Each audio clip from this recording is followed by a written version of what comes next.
Hello everyone. नमस्कार दोस्तों। Welcome to true IAS and PCS. Continue करते हैं दोस्तों अपनी पीएमएफ आईएएस की इन्वायरमेंट की बुक की डिस्कशन को। रेडियो एक्टिव पॉल्यूशन के चैप्टर में मैंने आपको ये जो इंट्रोडक्शन वाली जो जितनी भी चीज़ें थी, जितने भी इवेंट्स थे और जो भी टर्म्स एंड कॉन्सेप्ट्स थे, वो मैंने आपको पूरे अच्छी तरीके से बता दिए थे। आज के लेक्चर से हम अपनी शुरुआत करते हैं of this topic, that is ionising and non ionising radiation. इसको समझते हैं।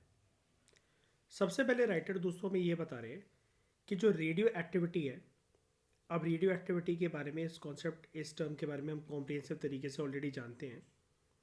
तो ये एक ऐसा फिनोमेना होता है जहाँ पर रेडिएशंस की, कुछ पार्टिकल्स के रेडिएशंस की स्पॉन्टेनियस एमिशन होती है। स्पॉन्टेनियस का मतलब ये होता है एक झटके में, यानी कि वेरी क्विकली, बहुत जल्दी एमिशन होती है। किसकी एमिशंस की बात हो रही है यहाँ पर? प्रोटॉन्स की, जो कि एक अल्फा पार्टिकल्स हैं। इलेक्ट्रॉन्स, जो कि एक बीटा पार्टिकल्स हैं। और गामा रेज, जो कि शॉर्ट वेव इलेक्ट्रोमैग्नेटिक वेव्स हैं। तो रेडियो एक्टिविटी का फिनोमेना जब भी देखने को मिलता है तो उसके अंदर एकदम से प्रोटॉन्स की, इलेक्ट्रॉन्स की और गामा रेज की बहुत क्विक तरीके से एमिशन होती है।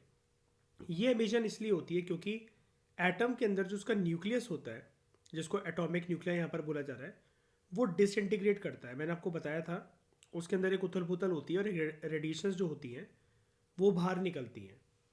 उसके कुछ एलिमेंट्स जो होते हैं वो बाहर निकलने की कोशिश करते हैं, क्योंकि उसके एटम के न्यूक्लियस के अंदर एक अनस्टेबल स्ट्रक्चर पैदा हो गया होता है और वो स्टेबिलिटी की तरफ जाने की कोशिश करता है एटम का न्यूक्लियस। तो उसके अंदर से कुछ रेडिएशंस जो होती हैं, कुछ तरंगे जो होती हैं, वो बाहर निकलती हैं। उसी को हम लोग रेडियो एक्टिव रेडिएशंस या रेडियो एक्टिविटी का प्रोसेस कहते हैं। और इसकी वजह से रेडियो एक्टिव पॉल्यूशन होता है। ये बेसिक चीज़ हम जानते हैं। अब राइटर यहाँ पर हमें ये बता रहे हैं कि ये जो रेडिएशंस हैं, इनको आप दो मेन ग्रुप्स में क्लासीफाई कर सकते हो, दो मेन ग्रुप्स में कैटेगराइज कर सकते हो। दो प्रकार की रेडिएशंस होती हैं।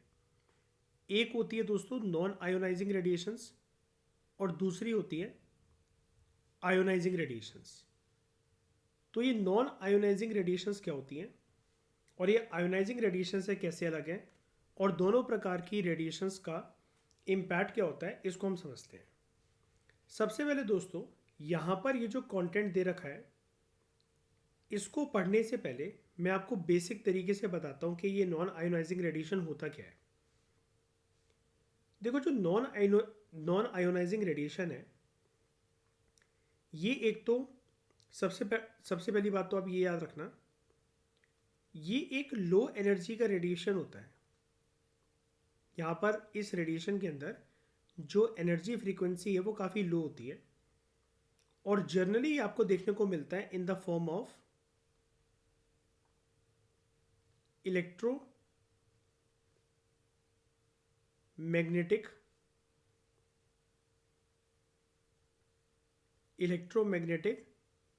रेडिएशन। अब इलेक्ट्रोमैग्नेटिक रेडिएशन जो होते हैं उसके बहुत सारे प्रकार आपको देखने को मिल सकते हैं, अलग अलग तरीके के। जैसे ये जो इलेक्ट्रोमैग्नेटिक रेडिएशंस हैं लो एनर्जी की, ये आपको देखने को मिल सकती हैं in the form of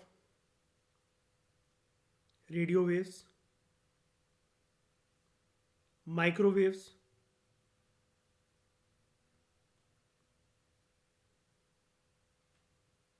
infrared,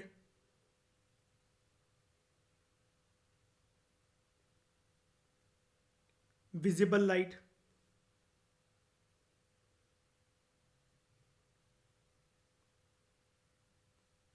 और अल्ट्रावायलेट जो रेडिएशंस होती हैं वो। अब ये जो रेडिएशंस होती हैं ये करती क्या है, इसको समझते हैं। ये जो लो एनर्जी की इलेक्ट्रोमैग्नेटिक रेडिएशंस हैं, तो आपको ये तो चीज़ पता लगी गई है कि यहाँ पर जो एनर्जी फ्रीक्वेंसी है इन इलेक्ट्रोमैग्नेटिक रेडिएशंस की वो काफ़ी लो है।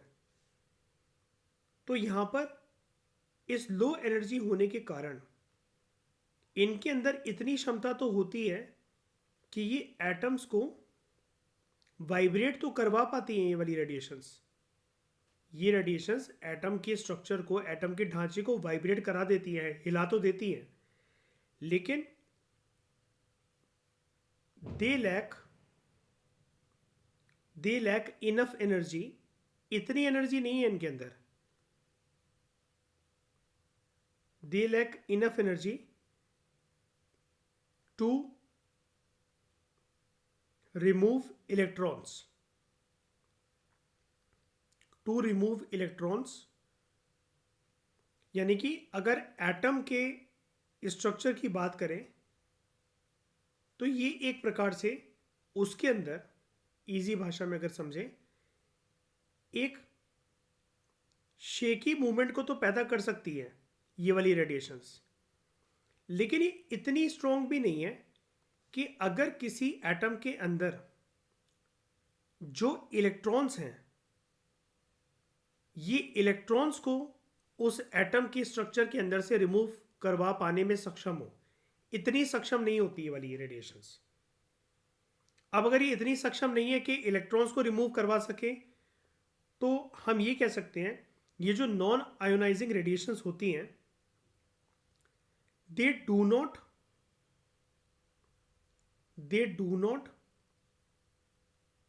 डायरेक्टली damages our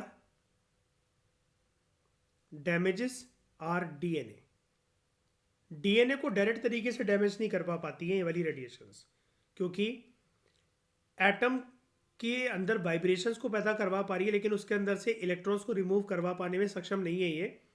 तो अगर हम इनके संपर्क में आए, ह्यूमन बींग्स या एनिमल्स, तो ह्यूमंस और एनिमल्स के डीएनए को बहुत ज़्यादा हद तक ये डैमेज नहीं करती है। और इस प्रकार की जो नॉन आयोनाइजिंग रेडिएशंस होती हैं, किस किस चीज़ों में यूज़ होती हैं? हमारे घरों में जो वाईफाई लगा होता है उसमें आपको ये रेडिएशंस देखने को मिल जाएगी। जो फ़ोन है उसके अंदर ये रेडिएशंस होती हैं।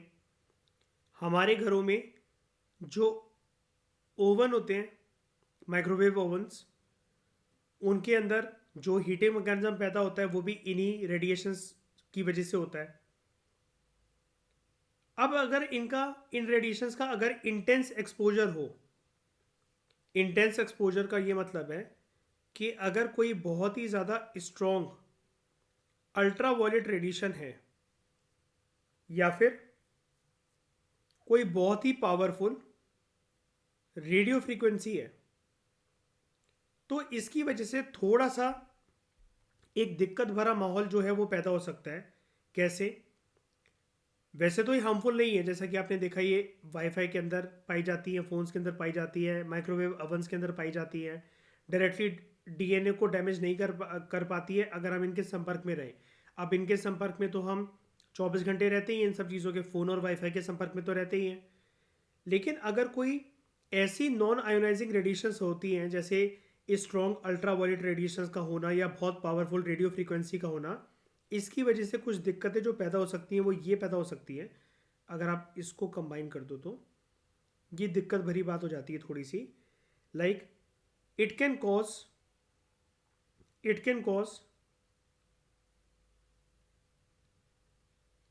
हीटिंग और बर्निंग। ठीक है, इट कैन कॉज हीटिंग और बर्निंग, लेकिन फिर भी ये हीटिंग और बर्निंग बहुत ज़्यादा इंटेंस नहीं है। अगर ये आयोनाइजिंग रेडिएशंस होती, जैसे हम आगे चलकर सीखेंगे, आयोनाइजिंग रेडिएशंस में आती हैं एक्स रेज और गामा रेज, उनकी बहुत एनर्जी होती है कि वो केमिकल बॉन्ड को ब्रेक कर देती हैं, उसकी वजह से बहुत ज़्यादा इंटेंसिटी की रेडिएशंस पैदा होती हैं, वो आपको बहुत डैमेज कर सकती हैं, वो आपके डीएनए को डैमेज करने में सक्षम होती हैं। तो यहाँ पर अगर हम इसके कुछ की कैरेक्टरिस्टिक्स की बात करें नॉन आयोनाइजिंग रेडिएशंस की, तो सबसे पहले तो ये कि दे हैव लो एनर्जी इसलिए या फिर इतनी कम है कि they cannot knock out electrons from the atoms के अंदर से इलेक्ट्रॉन को अलग नहीं करवा पाती है, सिर्फ वाइब्रेशंस करवा सकती है एटम्स के स्ट्रक्चर के अंदर, ये सिर्फ इतनी ही इंटेंसिटी की होती है नॉन आयोनाइजिंग रेडिएशंस, और ये आपको सेलफोन्स, वाईफाई, टीवी या रेडियो के जो टावर्स होते हैं, माइक्रोवेव अवन्स होते हैं, उसके अंदर देखने को मिल जाती हैं। इसके अलावा अगर हम नॉन आयोनाइजिंग रेडिएशंस के और भी प्रकार के अगर सोर्सेज को जानने की कोशिश करें कि और कहाँ कहाँ पर आपको ये वाली रेडिएशन देखने को मिल सकती हैं, तो they are found in infrared. ठीक है, इंफ्रारेड जैसे जो रिमोट कंट्रोल्स होते हैं उनके अंदर जो लाल कलर की बत्ती जो आगे लगी होती है वो चमक रही होती है जब भी आप रिमोट कंट्रोल को यूज़ करते हो, तो वो भी एक नॉन आयोनाइजिंग रेडिएशन है। उसके अलावा जो विजिबल लाइट्स होती है, नेचुरल लाइट्स, उधर से भी आपको नॉन आयोनाइजिंग रेडिएशन देखने को मिल सकती हैं, लाइक फ्रॉम सन, या फिर आर्टिफिशियल सोर्सेज की बात करें like light bulbs, lasers etcetera. फिर बात आती है जो अल्ट्रावायलेट है। अल्ट्रावायलेट जो होगा सोर्सेस का, वो भी सनलाइट ही होगा, और कुछ नॉन आयोनाइजिंग रेडिएशंस होती हैं, उसको बोला जाता है एक्सट्रीमली लो फ्रीक्वेंसी की radiations, ELF, extremely low frequencies. ये आपके जो इलेक्ट्रिकल अप्लायंसेज होते हैं उनके थ्रू एमिट होती हैं, इलेक्ट्रिकल अप्लायंसेस, या फिर जो पावर लाइंस होती हैं, बिजली के कनेक्शन जहाँ जहाँ पर होते हैं, बिजली की जो तारें होती हैं उनमें ये पाई जाती है ये वाली रेडिएशंस। अगर हम बात करें कि नॉन आयोनाइजिंग रेडिएशंस जो है इसके संपर्क में आने से हमारे हेल्थ के ऊपर क्या प्रभाव पड़ते हैं, हेल्थ इफेक्ट क्या होगी इसके, तो एक तो ये है कि अगर आप इसके संपर्क में रोज होते हो तो तब भी कोई ज़्यादा टेंशन वाली बात है नहीं, लेकिन रोज अगर आप इनके संपर्क में हो, ये वाली रेडिएशंस लेकिन फिर लो लेवल पे होनी चाहिए, हाई लेवल पे नहीं। जैसे हाई लेवल की हमने बात करी कि स्ट्रॉन्ग अल्ट्रावायलेट रेडिएशंस हो जाती हैं, रेडियो फ्रीक्वेंसीज हो जाती हैं, स्ट्रॉन्ग वाली नहीं होनी चाहिए। ये जो नॉन आयोनाइजिंग रेडिएशंस हैं अगर ये लो लेवल की हैं तो इनको काफ़ी हद तक सेफ माना जाता है, and they are not linked to cancer.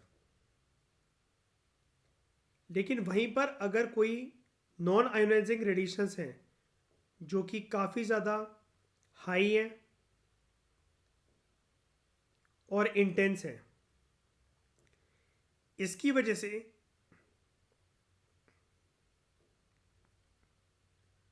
कुछ थर्मल इफेक्ट्स जो हैं वो हो सकते हैं, जैसे स्किन बर्न इफेक्ट, आपकी स्किन जल सकती है, या टिश्यूज़ जो होते हैं इंसानों के अंदर वो हीट अप हो सकते हैं, टिश्यूज़ हीटिंग हो सकती है, इंजरी भी हो सकती है इसकी वजह से। और अगर आप हद से ज़्यादा इंटेंस वाली जो यूवी लाइट्स होती हैं, हद से ज़्यादा इंटेंस वाली जो नॉन आयोनाइजिंग रेडिएशंस में जो यूवी लाइट की अगर आप बात करो, तो अगर आप इसकी चपेट में आ जाओ और इसकी हाई डोजेस अगर आपको देखने को मिले, तो इसकी वजह से जो दिक्कत आपको ये हो सकती है कि आपकी जो स्किन है और जो आईज है वो डैमेज हो सकती है, वो डैमेज हो सकती है, और आपको कैटरैक्ट भी हो सकता है। कैटरेक्ट को हिंदी में कहते हैं मोतियाबिंद, जिसकी वजह से कभी कभार आंखों का परमानेंट डैमेज भी हो सकता है।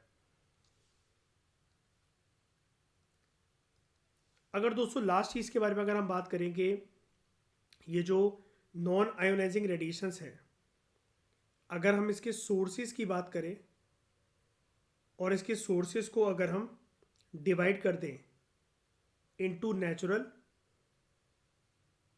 एंड मैन मेड, तो नेचुरल में आता है सनलाइट, जिसके अंदर आप बात कर सकते हो यूवी की, अल्ट्रावायलेट रेज की, या फिर विजिबल लाइट की। ये हो गए नेचुरल सोर्सेस। और मैनमेड सोर्सेज मैंने आपको काफ़ी सारे बता ही दिए, जैसे माइक्रोवेव अवंस हो गए, या फिर ये जो टावर्स होते हैं टेलीविज़न वगैरह के वो, या फिर कुछ कुछ जो मेडिकल डिवाइसेस होते हैं, आप उसकी भी बात कर सकते हो। तो ये बेसिक तरीके से मैंने आपको बताया, बिल्कुल इजी तरीके से, कि ये जो नॉन आयोनाइजिंग जो रेडिएशंस होती है ये क्या होती हैं, कैसे वर्क करती हैं, इनका हेल्थ के ऊपर क्या इम्पैक्ट देखने को मिलता है, और इनके प्रोमिनेंट क्या क्या सोर्सेस हैं। अब अगर आप इस कंटेंट को पढ़ोगे, अब आपको कोई भी दिक्कत नहीं आने वाली है, तो उसको भी जान लेते हैं। नॉन आयोनाइजिंग रेडिएशंस जो होती है, तो ये किससे बनी होती है? ये इलेक्ट्रोमैग्नेटिक वेव से बनी होती हैं, जो कि लॉन्गर वेवलेंथ की वेव्स होती हैं। अब दोस्तों, जैसे हम स्पेक्ट्रम ऑफ लाइट के अंदर पढ़ते हैं कि कुछ जो लाइट की वेवलेंथ होती है, एक होती है शॉर्ट वेवलेंथ, एक होती है लॉन्गर वेवलेंथ।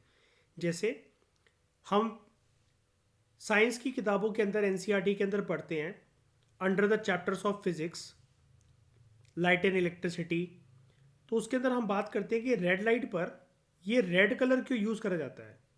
रेड कलर इसलिए यूज़ करा जाता है क्योंकि इसकी ना लॉन्गर वेवलेंथ होती है, दूर से ये आपको दिखाई दे जाती है, और लॉन्गर वेवलेंथ है तो यानी कि समय जो है इसको ट्रैवल करने के लिए ज़्यादा लग रहा है। जिसकी लॉन्गर वेवलेंथ होती है, जिस कलर की लॉन्गर वेवलेंथ होती है, उसकी जो इंटेंसिटी होती है, उसकी जो पावर होती है वो कम होती है। यानी कि वेवलेंथ जो है वो इन्वर्सली प्रोपोर्शनल होता है इंटेंसिटी से।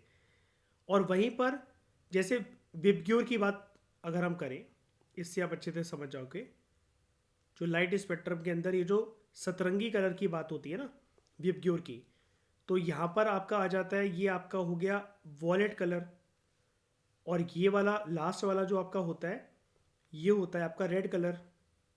तो रेड कलर की लॉन्गर वेवलेंथ होती है और वॉलेट की शॉर्टर वेवलेंथ होती है। अब इसकी अगर वेवलेंथ वॉलेट कलर की शॉर्टर है, इसको कम डिस्टेंस लग रहा है इस कलर को ट्रैवल करने के लिए, तो इसकी जो इंटेंसिटी होती है वो हाई होगी। अब अगर हम नॉन आयोनाइजिंग रेडिएशन की बात कर रहे हैं और हमने देखा ये लो एनर्जी की है, तो लो एनर्जी की है, इंटेंसिटी यानी कि कम है, तो वेवलेंथ जो है इसकी ऑटोमेटिकली ज़्यादा है, इस कलर को ज़्यादा टाइम लगेगा, जैसे रेड कलर की अगर हम बात करें। और वहीं पर अगर हम सिर्फ नॉन आयोनाइजिंग रेडिएशंस की बात करें कलर को हटाकर, वैसे कलर यहाँ पर रेडिश ही होता है ज़्यादातर, क्योंकि अगर आप यहाँ पर देखो, जैसे हमने एग्जांपल के तौर पर बात करी थी कि और भी इसके क्या क्या सोर्सेज होते हैं, तो आपके जैसे रिमोट कंट्रोल के अंदर ये हमने बात करी कि रिमोट कंट्रोल के अंदर जो लाल बत्ती जल रही होती है, या फिर वाईफाई या जो फ़ोन होता है जो इसमें रेडिएशंस होती हैं, तो रेडिश लाइट बेसिकली एमिट होती है वहाँ से स्पेक्ट्रम की। तो ये लॉन्गर वेवलेंथ होती है, इसकी ज़्यादा लंबा समय लगते हैं रेडिएशंस को ट्रैवल करने के लिए। अब ज़्यादा लंबा समय लगेगा तो इतनी इंटेंस होती नहीं है, इसलिए हमने ये बात करी थी कि इसका इतना ज़्यादा हेल्थ इम्पैक्ट हमारे ऊपर पड़ता नहीं है। आई होप आप समझ पा रहे हो मैं क्या कह रहा हूँ मयूर रिया, समझ गए ना? जिस भी कलर को ज़्यादा समय लगेगा ट्रैवल करने के लिए, अगर आप कलर को चलो छोड़ भी दो, अगर मान लो लाइटर मैं जला रहा हूँ एक, ठीक है, एक मैंने लाइटर जलाया, या फिर आप गैस के पास या चूल्हे के पास या जलती हुई बॉनफायर के पास आप खड़े हुए हो, तो आपको हीट ज़्यादा फील होगी। जितना ज़्यादा अगर आप उससे दूर चले जाओगे तो वो जो हीट की इंटेंसिटी कम हो जाएगी ना, 1 किलोमीटर दूर कोई, या आप अपने घर की छत से देख रहे हो ग्राउंड फ्लोर पे कोई अगर आग जलाकर बैठा हुआ है, तो उसकी आग जो है आपको रोशनी दिखाई देगी, लेकिन क्या इंटेंसिटी फील होगी? क्या नहीं होगी ना फील। सिंपल सी बात है। तो ये जो नॉन आयोनाइजिंग रेडिएशंस हैं, इनके अंदर इलेक्ट्रोमैग्नेटिक वेव्स होती है, और इलेक्ट्रोमैग्नेटिक वेव्स जो हैं उनकी लॉन्गर वेवलेंथ होती है। लॉन्गर वेवलेंथ होने के कारण उनको समय ज़्यादा लगता है ट्रैवल करने के लिए। जब समय ज़्यादा लगता है तो इंटेंसिटी उनकी कम होती है। और ये भी जो है, ये नॉन आयोनाइजिंग रेडिएशन जो है, they range from long wavelength radiations to radio waves. Long wavelength radiations में आ जाती हैं यूवी, अल्ट्रावायलेट रेज, और रेडियो वेव्स जैसे माइक्रोवेव्स। अब ये जो वेव्स होती हैं, इनकी एनर्जी वैसे इतनी तो है, इतनी इनफ एनर्जी तो है इनके पास, जैसा कि मैंने आपको बताया था कि ये एटम्स को एक्साइट कर सकती है। एक्साइट करने का ये मतलब है कि उनके अंदर वो वाइब्रेशंस जल्दी जल्दी करवा सकती है, ठीक है। और उनके मॉलिक्यूल्स को भी एक्साइट कर सकती हैं। उसके अंदर जो भी एटम के अंदर जो ढांचा है, उसके अंदर एक शेकी वेवी वाइब्रेशन वाला मूवमेंट को पैदा कर सकती है। क्यों कर सकती हैं? क्योंकि उनके थ्रू ये पास हो जाती है, लेकिन इतनी स्ट्रांग भी नहीं है कि उनको आयोनाइज कर सके। आयोनाइज करने का ये मतलब होता है, जैसे मैंने आपको बताया था, कि इतनी स्ट्रांग भी नहीं है, they are not strong enough to remove electrons from the atomic structure. Atoms के अंदर से इलेक्ट्रॉन्स को निकाल सकें, उसको आयोनाइज करा सकें। इतनी स्ट्रांग नहीं है ये रेडिएशन, इतनी इनकी औकात नहीं होती है। अब यहाँ पर दोस्तों ये वर्ड आया है कि इतनी स्ट्रांग नहीं है कि ये एटम्स को आयोनाइज करवा सके। तभी तो नहीं करवा पा रही है, तभी तो इनका नाम है नॉन आयोनाइजिंग रेडिएशन। तो आपको अगर आयोनाइजिंग रेडिएशन और नॉन आयोनाइजिंग रेडिएशन को पूरा क्रिस्टल क्लियर समझना है, तो मैं आपको आयोनाइजेशन का प्रोसेस एक बारी बता देता हूँ। देखो, आयोनाइजेशन का मतलब ये होता है कि सबसे बड़ी बात तो आप ये याद रखना कि कोई भी एक जो एटम है, हम बात कर रहे हैं उसकी, कि उसकी जो स्टार्टिंग है वो ऐसे हो रही है कि उसका स्ट्रक्चर एक ऐसा है कि वो न्यूट्रल एटम है, ठीक है। या फिर कोई भी जो एक मॉलिक्यूल है वो एक न्यूट्रल मॉलिक्यूल है। तो अगर आपको उसको आयोनाइज करना है, तो आपको न्यूट्रल एटम या न्यूट्रल मॉलिक्यूल को कन्वर्ट करना पड़ेगा इनटू आयन। और आयन का मतलब होता है, जैसा कि हम केमिस्ट्री के अंदर पढ़ते हैं, कि this is a charge particle. This is a charge particle. और दो प्रकार के आयन होते हैं। आयंस जो होते हैं वो दो प्रकार के होते हैं। चार्ज पार्टिकल है तो चार्जेस दो प्रकार के होंगे। या तो कोई जो चार्ज होगा वो पॉजिटिव चार्ज होगा, या कोई जो चार्ज होगा वो होगा नेगेटिव चार्ज। तो पॉजिटिव चार्ज आयंस को हम लोग कहते हैं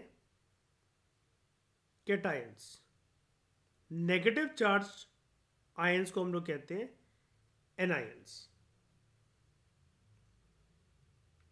तो अगर कोई भी एक एटम अपने इलेक्ट्रॉन्स को, ध्यान से समझना, कोई भी एक एटम अगर अपने इलेक्ट्रॉन्स को लूज कर देता है और उसके अंदर प्रोटॉन ज़्यादा आ जाते हैं और इलेक्ट्रॉन्स कम हो गए, तो वो बन जाएगा पॉजिटिवली चार्ज कैटायन। और कोई भी एक एटम जिसने इलेक्ट्रॉन्स को गेन कर लिया है और उसके अंदर as compare to protons electron ज़्यादा हो गए हैं, तो वो बन जाएगा एक नेगेटिवली चार्ज एनायन। तो ये जो प्रोसेस होता है कैटायन या एनायन की फॉर्मेशन का, this is considered as a important process in chemical bonding. Chemical bonding की प्रक्रिया में ये एक इंपॉर्टेंट प्रोसेस माना जाता है, ठीक है। तो इससे जो फिनोमेना पैदा होता है वो होता है कि एक एटम जो था वो अभी तक न्यूट्रल था, एक मॉलिक्यूल अभी तक न्यूट्रल था, लेकिन जैसे ही उसने उसको अगर हम कन्वर्ट करेंगे आयन के अंदर, तो वो चार्ज पार्टिकल बनना चाहिए। अब उसके अंदर चार्ज आएगा। अब चार्ज दो प्रकार का आएगा, या तो पॉजिटिव आएगा या नेगेटिव आएगा। पॉजिटिव आएगा तो उसको हम कहेंगे कैटायन, नेगेटिव आएगा तो उसको हम कहेंगे एनायन। पॉजिटिव चार्ज आएगा कैसे, पॉजिटिविटी आएगी कैसे, प्रोटॉन्स, पॉजिटिवली चार्ज पार्टिकल ज़्यादा होने चाहिए as compare to negatively charge particles, that is electrons. तो इलेक्ट्रॉन्स को लूज करना, नेगेटिविटी को लूज करना, यानी कि प्रोटॉन्स का ऑटोमेटिकली बढ़ जाना, तो वो बन जाएगा पॉजिटिवली चार्ज आयन, जिसको हम कैटायन कहते हैं। नेगेटिवली चार्ज आयन कैसे हमारे पास आएगा, नेगेटिविटी गेन कर कर, इलेक्ट्रॉन्स जो हैं उसको ज़्यादा गेन कर लिया किसी एक एटम ने, तो जब इलेक्ट्रॉन ज़्यादा गेन हो गए हैं जो कि नेगेटिवली चार्ज पार्टिकल्स हैं, और प्रोटॉन की मात्रा कम नज़र आ रही है एज कम्पेयर टू इलेक्ट्रॉन्स, तो वो एक नेगेटिवली चार्ज आयन बन जाएगा, जिसको हम कहते हैं एनायन। ये हम बचपन की साइंस की एनसीईआरटी से जानते हैं। आपने एटलीस्ट सुना तो होगा, एक बार के लिए मैंने आपको इसका रिवीजन करवा दिया ताकि हम इस लाइन को अच्छी तरीके से समझ सकें। तो ये जो वेव्स हैं ये स्ट्रॉन्ग हैं, इतनी इनफ है कि ये एटम्स और जो मॉलिक्यूल्स हैं उसको एक्साइट कर सकें, उसके अंदर वाइब्रेशंस को लेकर आ सकें, क्योंकि उनसे पास हो जाती हैं, वाइब्रेशन फास्टर हो जाती है, लेकिन इतनी स्ट्रॉन्ग भी नहीं है कि उनको आयोनाइज कर सके, यानी कि उनके अंदर किसी प्रकार का कोई चार्ज लेकर आ सके। ये ना ही कैटायन बना पाती हैं और ना ही एनायन बना पाती हैं, क्योंकि इलेक्ट्रॉन्स को एटम्स के अंदर से अलग करना और फिर इलेक्ट्रॉन्स और प्रोटॉन्स की मात्रा के साथ छेड़छाड़ करना, इतनी इनकी क्षमता नहीं है, इतनी इनकी औकात नहीं होती है। लेकिन फिर भी छोटे मोटे डैमेज, ये जो रेडिएशंस हैं, नॉन आयोनाइजिंग रेडिएशंस, ये क्या क्या कर सकती हैं। छोटे मोटे डैमेज की अगर हम बात करें तो दे में डैमेज आइस, ठीक है, विच इज कॉज्ड बाय, जो कोस्टल सैंड है उसकी जो रिफ्लेक्शंस होती है उसकी वजह से आइस डैमेज हो सकती है। या फिर जो बर्फ़ है जिसकी रोशनी काफ़ी इंटेंस है, काफ़ी तेज़ है, एकदम ब्राइट है वाइट लाइट की तरह, तो उसकी वजह से स्नो ब्लाइंडनेस हो सकती है। इसलिए बर्फ़ की चोटियों में, पहाड़ों में जो लोग ट्रैवल करते हैं, रिकमेंड ये करा जाता है उनको कि आप चश्मा लगा के ट्रैवल करो।